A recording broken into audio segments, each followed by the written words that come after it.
Hi, I'm Daniel Gold, and welcome to the Gold Standard Leadership Lab. By day, I'm a partner at a leading advisory firm where I draw upon my background as an attorney to help my clients succeed.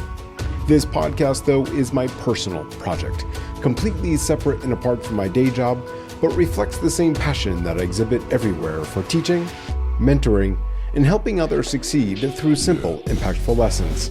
It is my hope that you'll walk away with practical takeaways to help you on your leadership journey. Thanks for being a part of this community and for joining me in the Leadership Lab. Let's get started. 60 episodes. I've thought about what I wanted to say when we got here. And what I kept coming back to wasn't a milestone recap or a greatest hits moment.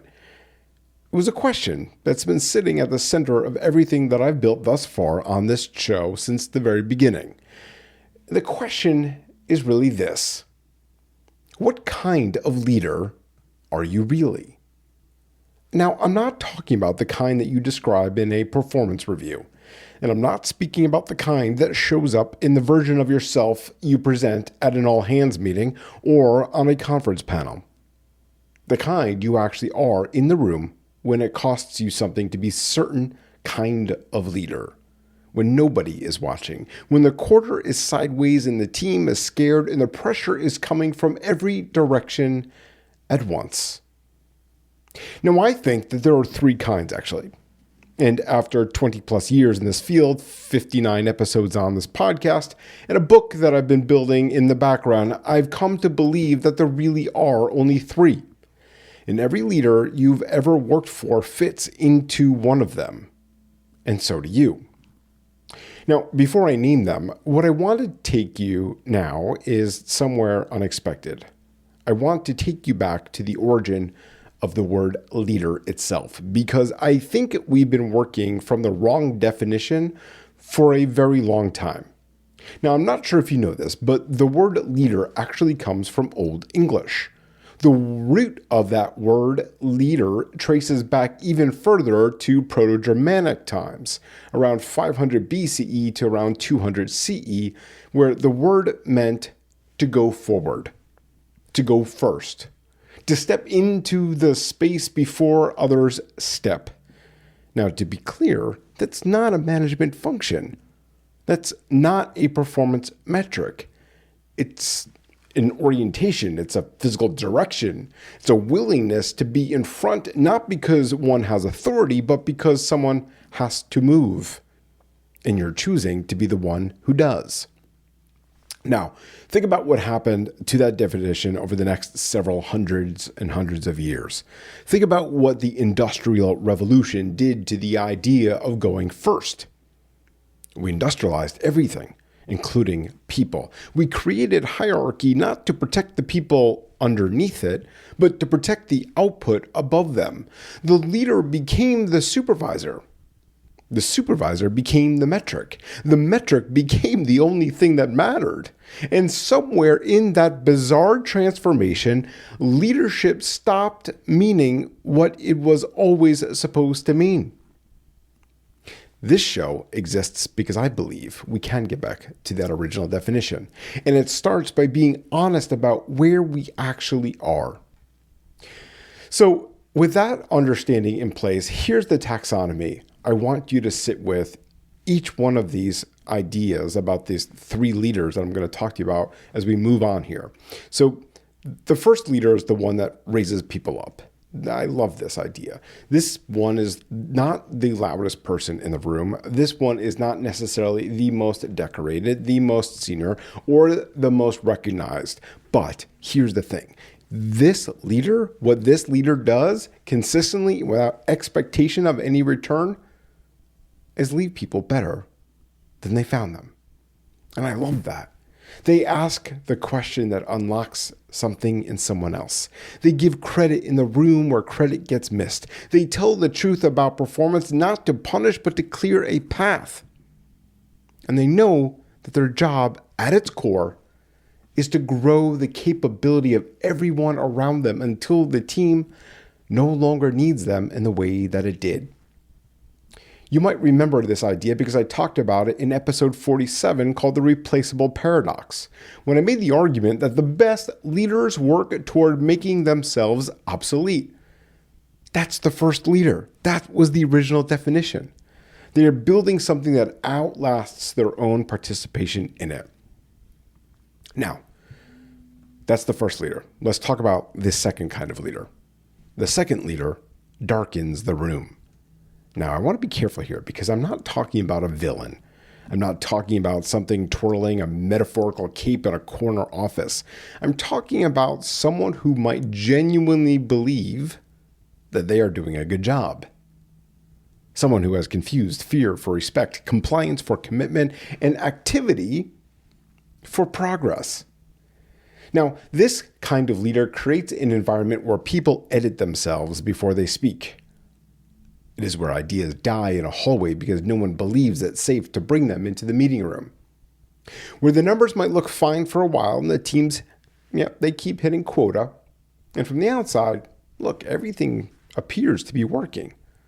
Right up to the moment it catastrophically does not. Now, I made this argument in episode 57, and it's the argument I believe most deeply. Strong numbers are the most dangerous place to hide because the dysfunction underneath those numbers is accumulating interest. And when the numbers turn, everything that was hiding underneath them surfaces all at once. And the second leader doesn't usually know they are the second leader. That's what makes them so hard to address and so destructive to ignore. So that's the second type of leader. Let's talk about the third type of leader now.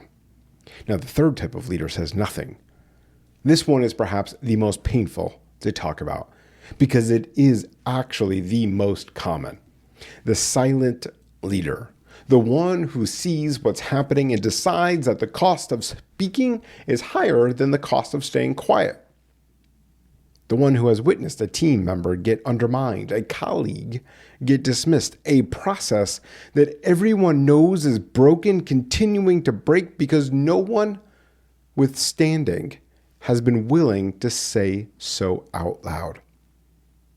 And it is unfortunate because the third leader is not passive by nature. They are often highly capable, deeply observant, and privately disgusted with what they're watching. They simply have calculated, consciously or not, that intervention is just not worth it. That the politics are just too complicated. That they're just too close to a promotion, just too close to a vesting date, just too close to something to risk the disruption. Here's what I want to say directly about the third leader, and I want to be very, very direct about this. Silence is a leadership choice. It is not the absence of one. Every time you see something and say nothing, you have made a decision. You have cast a vote for the status quo. You have told everyone around you, including yourself, exactly where your line is. And after 59 episodes of this show, I have come to believe that the leadership crisis in most organizations is not a shortage of the first type of leader. It is a surplus of the third ones. So the question goes back to you. Which one have you been? This is not a question designed to make you feel bad. It is a question designed to make you accurate. Because most of us have been actually all three at some point. And this is not a confession of failure. This is a description of a career arc. There are moments I can name where I was the first leader. There are moments where I gave something away that cost me something and someone else got better because of it. There are moments I am not proud of where I was the third, where I watched something happen and told myself a story about why it wasn't my place to act. The question is not which one you've been. The question is which one you're choosing to be right now with full awareness of the choice that you are making. That's what the golden leadership cycle is built on. Reinvention is the moment you name honesty where you are and choose to move. Resilience is what you build in the months and years after the naming when the choice gets hard. And empowerment, well, that's what happens when you turn all of that honesty and generously toward the people around you. I've said it before, and I say it at the end of every episode, and I'll say it at the end of this one too. Leadership is not about perfection. It literally never has been. It's about, though, the willingness to see yourself clearly, to choose deliberately, and to go first in the original meaning of the word, even when going first is genuinely hard. So what can you do with all of this information I gave to you? Well, today, right now, there are 3 questions that I'm going to give to you, and I want you to take them seriously. First, think of the best leader you've ever worked for. Which of the 3 were they? What specifically did they do that put them there? Second, think of the most damaging leader you've ever worked under. Which of the 3 were they? Not in the obvious moments, but in the quiet ones, the ones that reveal character rather than performance. And third, in your current role right now, which leader are you being most often? Not which one do you want to be, but which one are you actually being right now? And I want you to write those answers down for me, because the distance between where you are and where you want to be is the exact work that this show and this community exists to help you close. Because remember, leadership isn't about perfection. It is about progress. So take this lesson, put it into action, and continue setting the gold standard in your own life and at work. I'll see you all next time.